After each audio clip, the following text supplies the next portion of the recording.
Bien, pues en esta ocasión vamos a hablar también de un tema muy controvertido que es la importancia que tiene la reducción de las carnes rojas y las carnes procesadas en la incidencia y mortalidad por cáncer.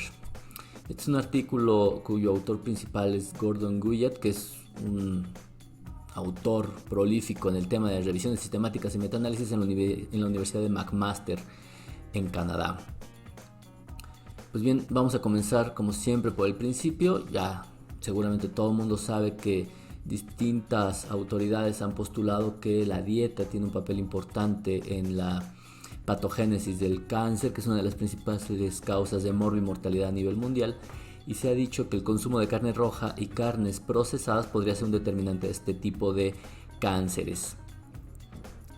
Distintas agencias que se encargan de la investigación sobre el cáncer han definido que el consumir carnes procesadas es carcinogénico para los seres humanos, particularmente por la información derivada de cáncer de colon, y se ha clasificado a la carne roja como probablemente carcinogénica en base a la información de cáncer de colon, páncreas y próstata.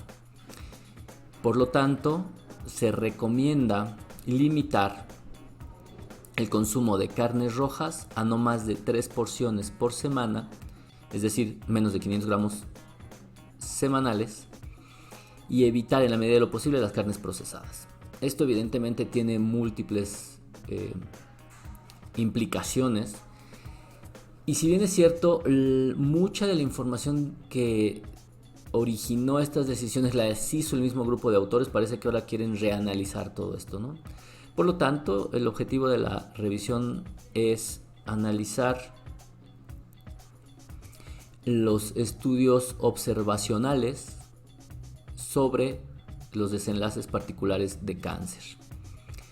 Y obviamente lo que quieren ver es la calidad de la evidencia o la certidumbre que se tiene de esta evidencia para los efectos absolutos del consumo de carne en la incidencia y mortalidad por cáncer.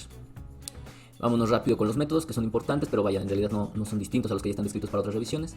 Este proyecto estaba registrado desde 2017, se hizo la búsqueda en todas las bases de datos disponibles. Se seleccionaron estudios de cohorte con más de 1000 pacientes mayores de 18 años que tuvieran los estimados que se estaban buscando y los intervalos de confianza del 95%. Los estudios podrían reportar o deberían de reportar el consumo de carne roja o carne procesada y mortalidad e incidencia por cáncer, y lo van dividiendo por los distintos tipos de tumores, como los podemos observar. Importante, se excluyeron aquellos estudios si reportaban el consumo de manera individual, es decir, solo un tipo de carne o solo un tipo de carne procesada. También se excluyó a cohortes que tuvieran más de 20% de embarazadas o que tuvieran enfermedades crónicas importantes al ingreso de la cohorte, incluyendo obviamente cáncer.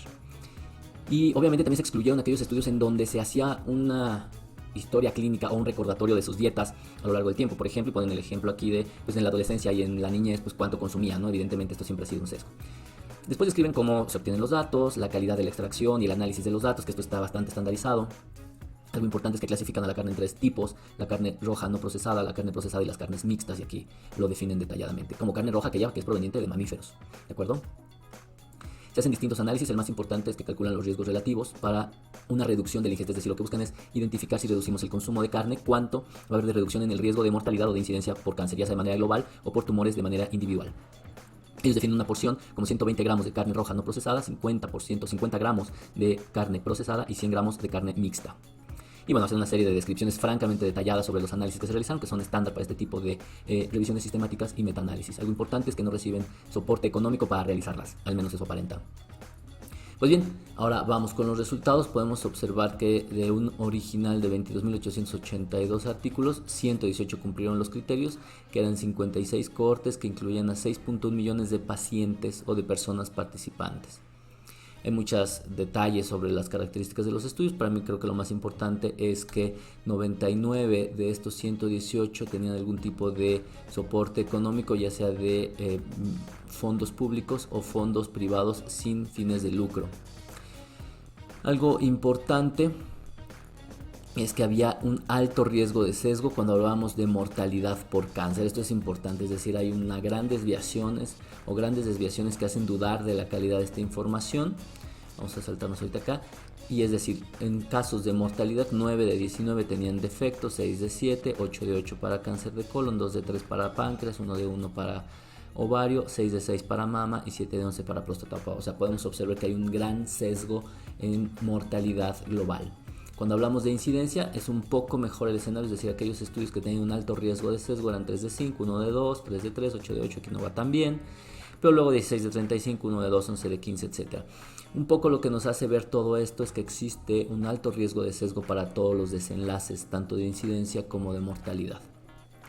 Ahora, pasando a los 3 análisis más importantes que tiene este estudio, podemos observar la dosis respuesta de la reducción de la carne roja no procesada, 3 porciones de reducción, cómo esto impactaría en la mortalidad de incidencia por cáncer. Entonces, como podemos observar, hay un efecto mínimo en la disminución de la mortalidad global por cáncer.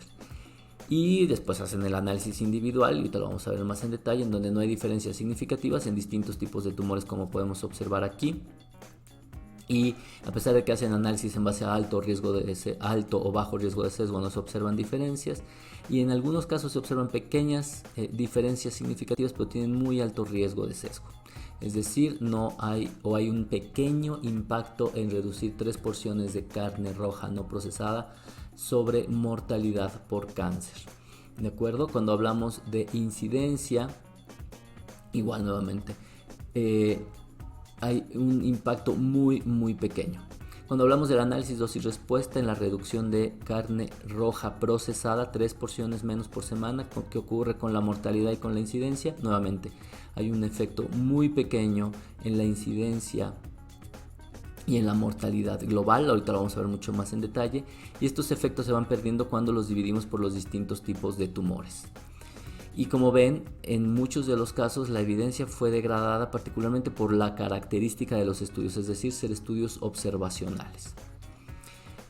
Y cuando hablamos de carnes mixtas, nuevamente, una reducción muy pequeña en mortalidad, y se pierden estos efectos cuando hablamos de los distintos tumores de manera individual.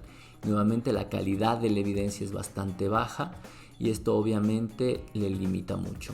Sin embargo, creo que la manera más clara de verlo, dado que es una revisión sistemática muy compleja, creo que nos deberíamos de enfocar en los 2 desenlaces más importantes. ¿Qué ocurre cuando hablamos de mortalidad global?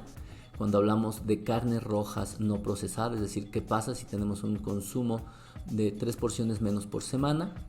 Podemos observar el riesgo relativo es de 0.93 con un intervalo de confianza que es significativo de 0.91 0.94. Por eso dicen que existe una reducción de 7 muertes menos por cada 1000 personas que hagan esto.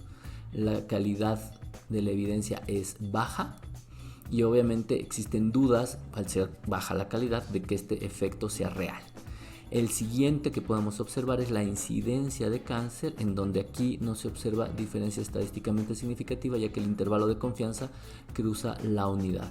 Y nuevamente la calidad de la evidencia es bastante baja. Algo más que me gustaría mostrarles son los siguientes. Cuando hablamos ya de carnes procesadas, nuevamente hablamos de mortalidad global.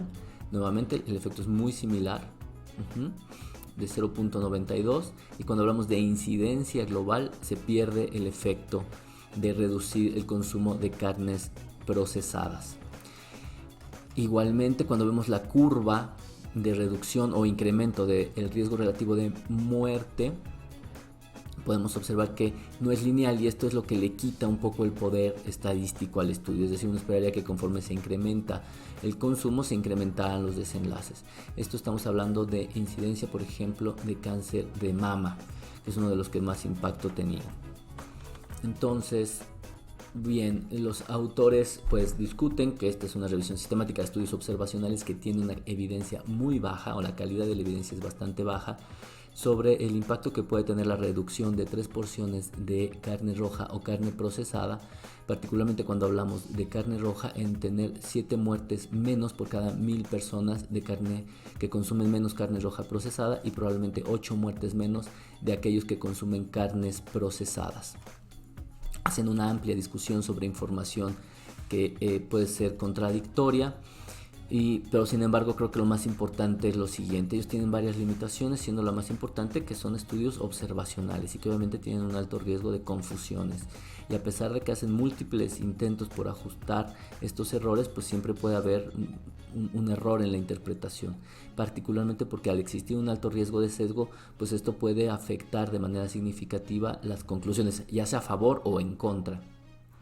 Algo muy importante es que la mayoría de los estudios no reportan los datos suficientes para poder hacer los subanálisis que se buscaban. Y bueno, pues con esto los autores lo que concluyen es que esta revisión sistemática y metaanálisis de los estudios de cohorte soporta la asociación entre el consumo de carne roja y carne procesada en el incremento del riesgo de cáncer. Sin embargo, este riesgo es muy bajo y la evidencia a través de la cual se llega a esta conclusión es de calidad baja o muy baja. Pues bien, sin duda estos escenarios clínicos son muy complejos, ya que al ser un impacto tan pequeño es muy difícil tomar decisiones al respecto. Sin embargo, pues es la mejor información que tenemos disponible, y prácticamente bajo este escenario cualquiera de las dos decisiones, es decir, reducir o no reducirlos, podría sonar científicamente válida. Sin embargo, hoy por hoy creo que la reducción tiene un impacto a nivel poblacional.